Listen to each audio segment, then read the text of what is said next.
and welcome all. Now today's topic is law of diminishing return. हम लोगों ने last class में the laws of production में law of variable proportion के बारे में देखा और ये भी जाना कि लॉ ऑफ वेरिएबल प्रोपोर्शन को ही पॉपुलरली कहा जाता है law of diminishing return. Law of diminishing return को हम लोगों ने लास्ट क्लास में स्केड्यूल में देखा था। Now today's we are discuss the laws of diminishing return through diagram या फिर कहें curve. So without wasting our precious time, let's start the class.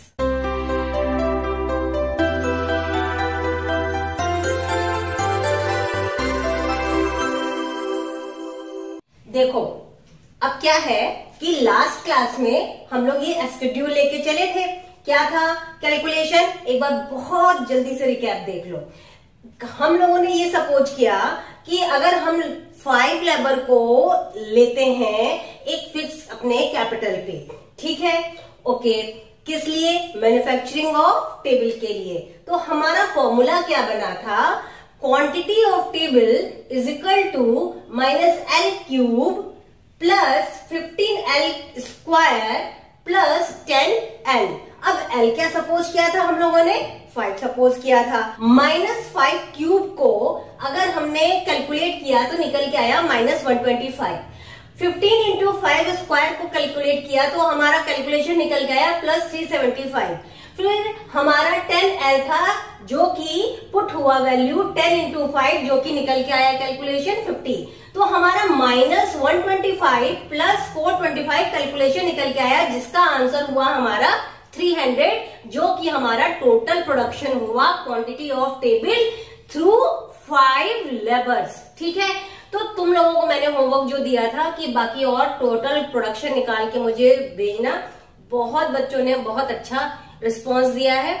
एक दो को कंफ्यूजन था, इसलिए आज हमने इसका एक क्विक रिकैप ले लिया।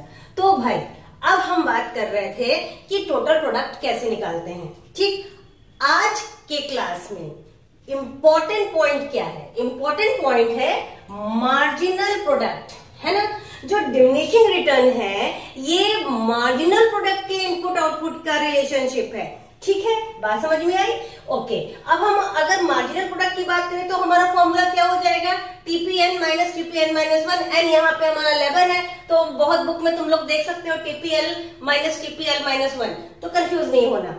ओके, तो हमारा मार्जिनल वैल्यू निकल के आ जाएगा। ये हम लोग ने लास्ट क्लास में भी डिस्कस किया था और इसमें तुम लोगों को कोई कंफ्यूजन नहीं था, इसलिए इसका कैलकुलेशन आज नहीं करेंगे। सीधे हम लोग पॉइंट पे आते हैं। जब कभी भी फिक्स जो एसेट है यानी कैपिटल है, यहाँ हमारी बिल्डिंग है, लैंड है, तो इस एग्जाम्पल में एक बिल्डिंग होगी। ठीक है, उस बिल्डिंग पे अगर हम वेरिएबल फैक्टर हमारा लेबर है वो अप्लाई कर रहे हैं तो क्या है? देखो, जब भी हमारा टोटल प्रोडक्ट जहां पे एक्सट्रीम पे हो जाता है, पीक पे हो जाता है, देन उसके बाद ही जो हमारा डिमिनिश शुरू होता है टोटल प्रोडक्ट में, वहां से मार्जिनल प्रोडक्ट का नेगेटिव लाइन स्टार्ट हो जाता है। ठीक है, बिल्कुल मार्जिनल यूटिलिटी वाले की तरह। ओके, तो अब देखो हम लोग मार्जिनल प्रोडक्ट पे आते हैं। मार्जिनल प्रोडक्ट में हमारा जब तक क्या था, 5 यूनिट तक हम लगा रहे थे लेबर को, ठीक है, तब तक तो हमारा बढ़िया चल रहा था, इंक्रीज हो रहा था, इंक्रीजिंग ट्रेंड में हमारा रिटर्न आ रहा था, है ना। ये हम लोग ने स्टेजेस को लास्ट क्लास में डिस्कस किया था। Is that clear? ओके, तो ये हमारा इंक्रीजिंग ट्रेंड में आ रहा है, इंक्रीज हो रहा है इंक्रीजिंग ट्रेंड में।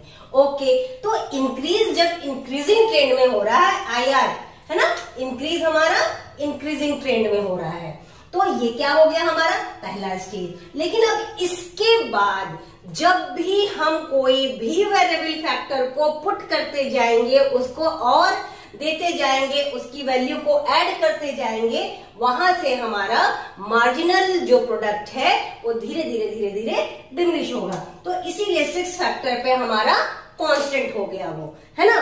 ठीक, ओके, तो ये जो था हमारा 6 फैक्टर तक यानी कि 6 फैक्टर जब तक हम ऐड किए तब तक हमारा पहला स्टेज था क्या, increasing trend with increasing return and constant return. Okay, then उसके बाद क्या हुआ कि अब हमारा जो होगा ट्रेंड जो है वो डिमिनिशिंग रेट से इंक्रीज करेगा। इंक्रीज तो होगा लेकिन क्या होगा, वो डिमिनिशिंग रेट से। अब देखो 462 था यहाँ पे हमारा टोटल प्रोडक्ट, जब हमने एक और लेबर ऐड किया, एक और फैक्टर ऐड किया तो हमारा टोटल प्रोडक्ट 528 तो हुआ, लेकिन उसकी जो इंक्रीजिंग ट्रेंड थी क्या हो गई, देखो यहाँ 66 है, तो इसका मतलब कि वो डिमिनिशिंग ट्रेंड में आ गया। फिर ऐसे यहाँ पे देखो 9 जब हमने ऐड किया लेबर तो 576 हो गया हमारा टोटल प्रोडक्ट, लेकिन इंक्रीज तो हुआ, लेकिन ये ट्रेंड क्या हो गया, 48 डिक्रीज हो गया, 66 से कम है। जब हमने 10th लेबर को ऐड किया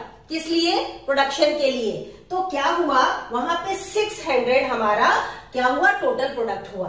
और यहाँ पे हमारा लास्ट स्टेज था क्या, डिमिनिशिंग रिटर्न का। क्यों, क्योंकि इसके बाद टोटल प्रोडक्शन जो है वो डिक्रीज हो गया, और जहां टोटल प्रोडक्शन डिक्रीज होता है वहीं पे मार्जिनल प्रोडक्ट निगेटिव में चला जाता है, तो ये क्या हो गया हमारा, निगेटिव रिटर्न हो गया। ठीक है, टोटल प्रोडक्ट कभी निगेटिव में नहीं जाएगा, लेकिन मार्जिनल हमारा निगेटिव में चला जाएगा।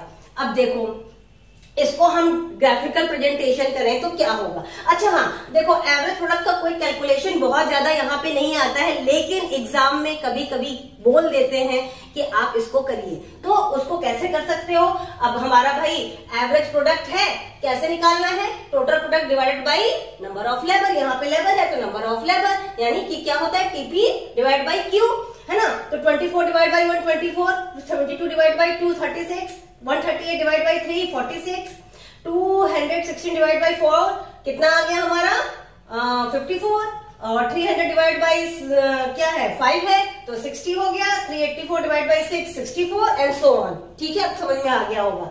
लेकिन इसका कोई ऐसा बहुत खास यूज नहीं है, लेकिन टाइप ऑफ प्रोडक्ट में आता है तो इसलिए इसका एनालिसिस यहाँ पे करने के लिए एक ये कॉलम को ऐड किया है, और इसका ग्राफिकल प्रेजेंटेशन भी करेंगे। क्यों, क्योंकि एग्जाम में आपके आ सकता है, और एग्जाम में आए तो आप ब्लैंक मत रहिए, आप इसको कर लीजिएगा।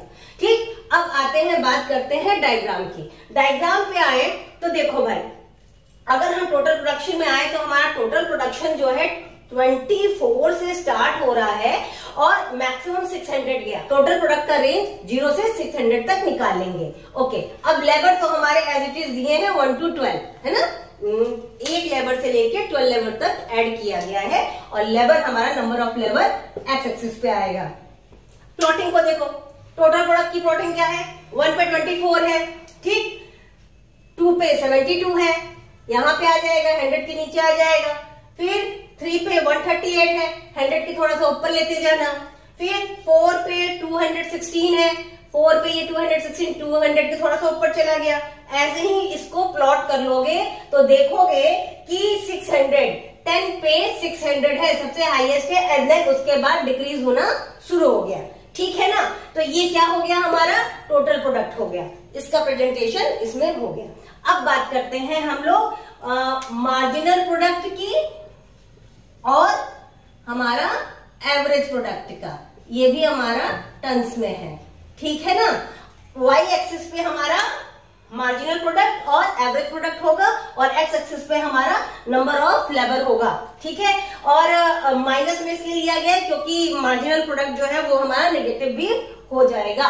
मार्जिनल प्रोडक्ट और एवरेज प्रोडक्ट का अगर हम लोग ग्राफिक प्रेजेंटेशन देखें तो हम लोग क्या पाएंगे, देखो 1 पे 24 है, ठीक, 24 से शुरू हो गया हमारा, देन 72 है, वैल्यू पुट करते जाओ। ठीक, क्या है हमारा 11th पे क्या हुआ, प्रोडक्ट डाउन हो गया, तो 11 पे ही हमारा निगेटिव हो जाएगा, -6 है। देन 12 पे हमारा डाउन हुआ तो हमारा -42 है, ये 42 हो गया। ठीक, बात समझ में आई। जो मैक्सिमम है यूटिलाइजेशन हमारा किस पे निकल के आ रहा है, 6 पे निकल के आ रहा है, 5 और 6 पे कांस्टेंट हो गया है ना। तो इसका मतलब क्या है, जब कभी भी 1 से 5 लेबर का इम्प्लीमेंटेशन हो रहा था, उसको यूज करके नंबर ऑफ टेबल बन रहे थे, वहां पे हमारा टोटल प्रोडक्ट क्यों हाई आ रहा था, क्योंकि जो हमारा फिक्स फैक्टर था वो अंडर यूटिलाइजेशन में था।